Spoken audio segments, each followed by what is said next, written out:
যাচাই বাছাই না করে আপনি কোনো অ্যাকশনে যেতে পারবেন না, আমার উপরেও না, রানীর উপরেও না। বাদশাহ তখন কথা দিল। লোকটা তখন বলতে শুরু করলো, হুজুর, রানীমা কোনো রাজবংশের মেয়ে নয়, উনি একজন সাধারণ ঘরের মেয়ে। এই কথাটা শোনার পর বাদশাহ রেগে গেল, চিৎকার করে বলল, আমি নিজের চোখে দেখে, এমনকি আমার বাবা দেখে শুনে অন্য রাজ্যের একটা বাদশার মেয়ের সাথে আমাকে বিয়ে করিয়ে দিয়েছেন, আর তুই বলছো সে কোনো রাজবংশীয় মেয়ে না।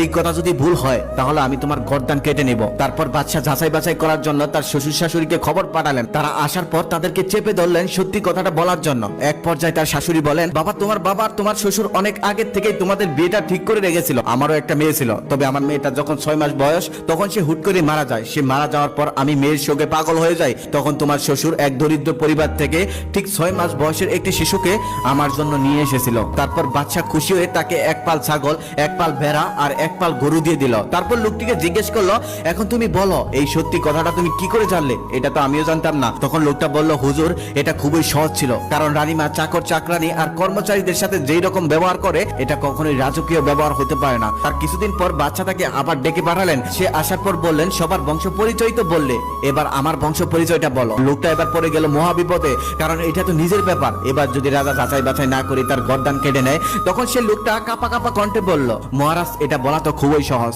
কিন্তু তার আগে আপনাকে একটা ওয়াদা করতে হবে। যাচাই বাছাই না করে আমাকে কিছু বলতে পারবেন না। বাদশা তখন বলল, আচ্ছা ঠিক আছে, ওয়াদা করলাম, যাচাই বাছাই না করে আমি কিচ্ছু বলবো না, তুমি বলো। তখন লোকটা যা বলল তা শুনে বাদশার মাথায় আকাশ ভেঙে পড়ল।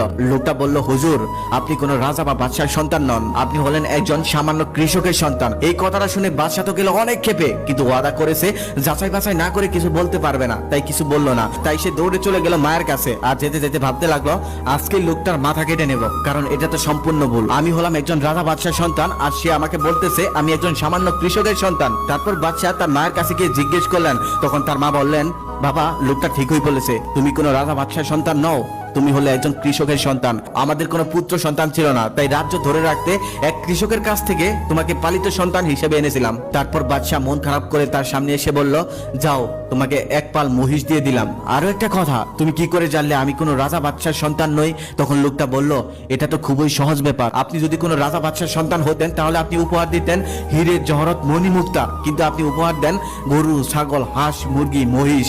এমনকি রাজকীয় অনুষ্ঠানে আপনি রাজকীয় খাবার না দিয়ে আপনি দিয়ে থাকেন খিচুড়ি। ধর্মীয় অনুষ্ঠানে আপনি মিষ্টি বিতরণ না করে আপনি সেখানেও দিয়ে থাকেন খিচুড়ি। হুজুর, খিচুড়ি তো সবাই রান্না করে খেতে পারে, কিন্তু রাজকীয় খাবার তো একমাত্র রাজাদের থেকেই আশা করা যায়, কিন্তু আপনি সেটা করেন না। এই গল্পটির থেকে মুরব্বীদের দুইটা কথার বাস্তব মিল পেলাম। নাম্বার 1, ব্যবহারে বংশের পরিচয়, আর নাম্বার 2, বাচ্চা যদি কখনো ফকিরও হয় তবুও বাদশার নজর যায় না, আর ফকির যদি কখনো বাদশাও হয় তবুও ফকিরের নজর যায় না।